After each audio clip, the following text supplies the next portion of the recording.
Hello, it's Miss Heather, piano and voice teacher at Conservatory of the Ozarks, here with Miss Katie. She's learning how to be a piano teacher. So today we're doing lesson 2 from the Hal Leonard piano books, level 1. So I wrote down sort of the assignment in her assignment book here for lesson 2. Second week of lessons. So this is assuming it's a young child. This is the slowest you can move. So I would start the lesson off by reviewing the finger tapping drill from page 6 in the lessons book. And by reviewing piano posture, hand shape, steady beat, high and low. So first thing when they came in, I'd be like, hey, do you remember how to find your seat at the piano with excellent piano posture? And let them adjust everything and check their distance and all that. If that goes well, then I might be like, okay, now stand up and close your eyes. I'm going to mess up the bench. And then mess it up and then let them open their eyes and fix it again. I maybe would do that 3 times. So like let them do it from however it is when they first walk in. Then maybe the next time move it in too close, and then the next time move it too far away. So they have to practice adjusting it from different distances, because I want them to be in the habit of when they walk into their lesson, they adjust the bench and check their distance, and they're sitting with good posture to start the lesson off. Then the second thing, after we check their posture and their distance and everything is good, we'd be like, oh, do you remember how you hold your hands when you're playing the piano? What hand shape should you have? And then hopefully they remember it should be a rounded hand shape. And then I maybe demonstrate on the fall board like, okay, so do we play the piano like this way? And hopefully they'll be like, you did a good job the first lesson. And I'll be like, oh no, of course not. And you'd be like, well, what's wrong with this? And hopefully they'll be like, those are flat knuckles. That's terrible. We don't want those at the piano. And then you can do, well, what about this way? And hopefully they'll be like, oh no, those are squishy knuckles. Gross. If you did a good job of explaining that to them in the first lesson, then they'll know that it should be the rounded hand shape. And I'll maybe go through and like tap all their knuckles to make sure none of them are squishing, caving in, you know. Make it kind of like a fun thing. And then I will close the fall board and have them do the finger tapping drill. So first, like, I make sure they have their hand in the air over the fall board, not like this, because this is not as good. You can feel if you do that, it is too much like tension here. It's not necessary. So have them hold their hands in the air in a bubble shape, and then tap their 1s, both hands at the same time, 2s, 3s, 4s, 5s, and make sure you check that the knuckle is firm. Like I'll tap them to be sure, you know. And then mix it up. So like 2s, 4s, 5s, 1s, 3s. If that's really easy for them, then move on to right hand 3, left hand 5, right hand 1. And also you'll want to review the thumb, that the thumb perches on its side and the other fingers land on the tips. You can also bloom your hands into the perfect rounded hand shape, like a blossoming flower. There's different ways. I heard one student who transferred from a different teacher, he said his teacher said it's like a chicken coop hand, and I thought that was kind of cute, or a bird cage hand. Like there's a little bird in your hand. I thought that was kind of cute too. I'd never heard that before. And then you can be like, oh, do you remember where the high sounds are? Hopefully they do. Do you remember where the low sounds are? And then have them close their eyes and be like, was this a high sound or a low sound? And what about that, you know? And so then you've reviewed all 5 of the concepts from lesson 1. Hand shape, posture, finger numbers, high and low, and then, steady beat. You can talk about that with the My Own song when that comes up.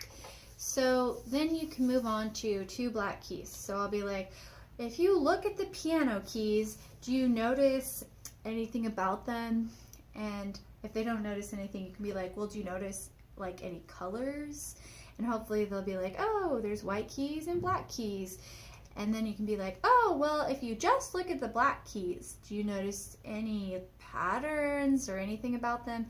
And hopefully they'll be like, oh, there's sets of 2 and sets of 3. And you'll be like, that's right, good job. So now since they know their finger numbers and they know high and low, and now they knew 2 black keys, you can take and say, can you take your right hand finger numbers 2 and 3, but don't actually do that for them, just tell them. Like, I'm really careful to like keep my hands still and not give them any hints on this. Let them think through it. Can you take your right hand finger numbers 2 and 3, and hopefully it might take them a second, right hand 2 and 3, say make sure you use nice curved knuckles, and can you find the highest set of 2 black keys on the piano? And hopefully they do, and hopefully they keep the hand shape. So if their knuckles collapse flat or squishing in, then draw their attention to that and be like, oh, can you keep your knuckles nice and firm? And then, okay, now can you take your left hand fingers 2 and 3 and find the lowest set of 2 black keys on the piano? And hopefully that's pretty easy for them. You may want to take a second to mention that this lowest black key is actually a set of 3 black keys, but the piano ends there, so it's just 1 black key by itself. So it doesn't count as part of the 2 black keys, because sometimes that's confusing. This bottom set of 2 black keys kind of looks like a set of 3 because of that odd one there.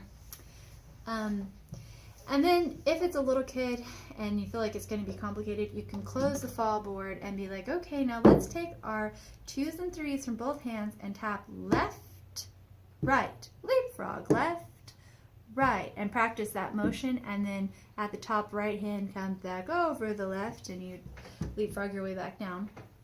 Once they've got the motion of that, then you can be like, okay, let's start. And again, keep your hands in your lap, don't give any clues.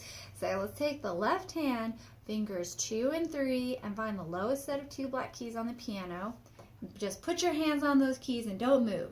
And then take your right hand fingers 2 and 3 and find the very next higher set of 2 black keys and put your hands on there.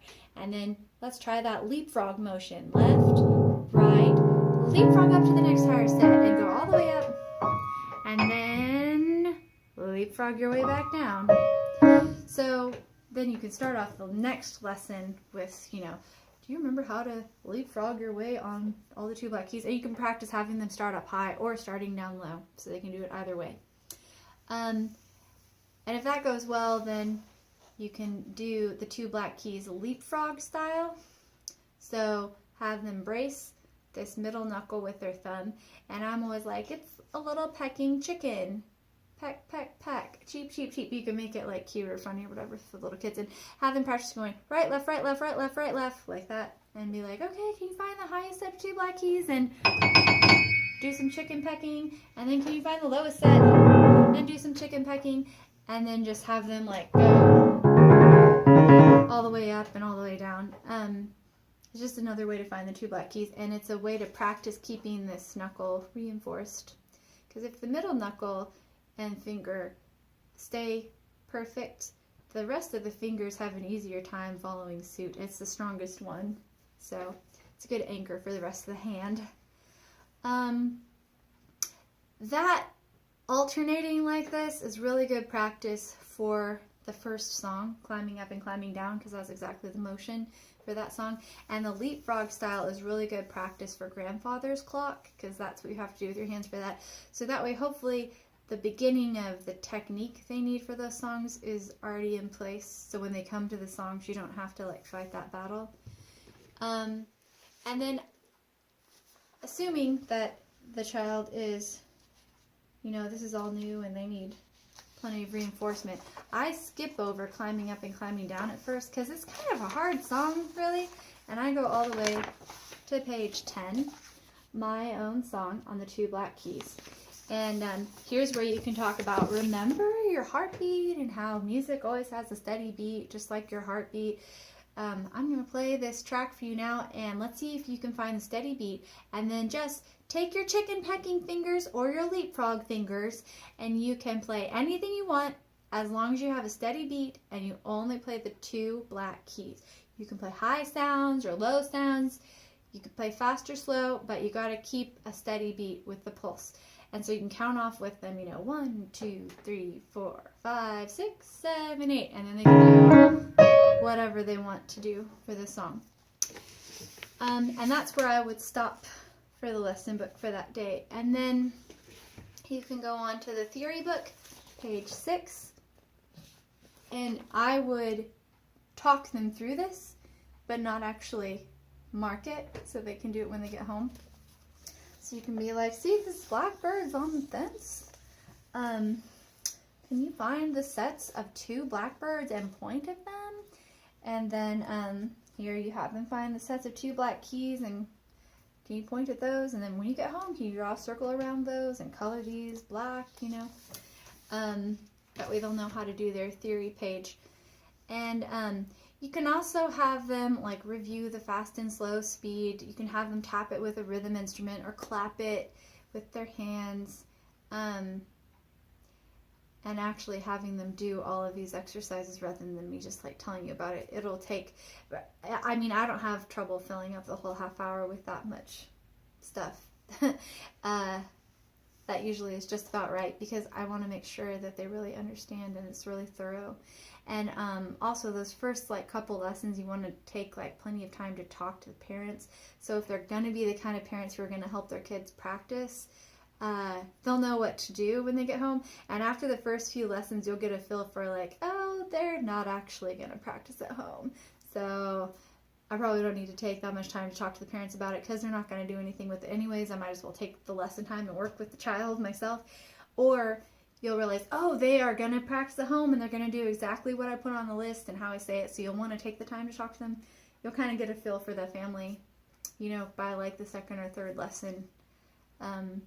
And maybe by then you'll know they're not going to ever do their theory homework, so we could go ahead and do it in the lesson. But even then, I'll usually explain it the first week and then maybe actually do it the second week, because hopefully they know how and I don't, which is the idea. Like hopefully they can see it and easily do it instead of like you holding their hand the whole way through.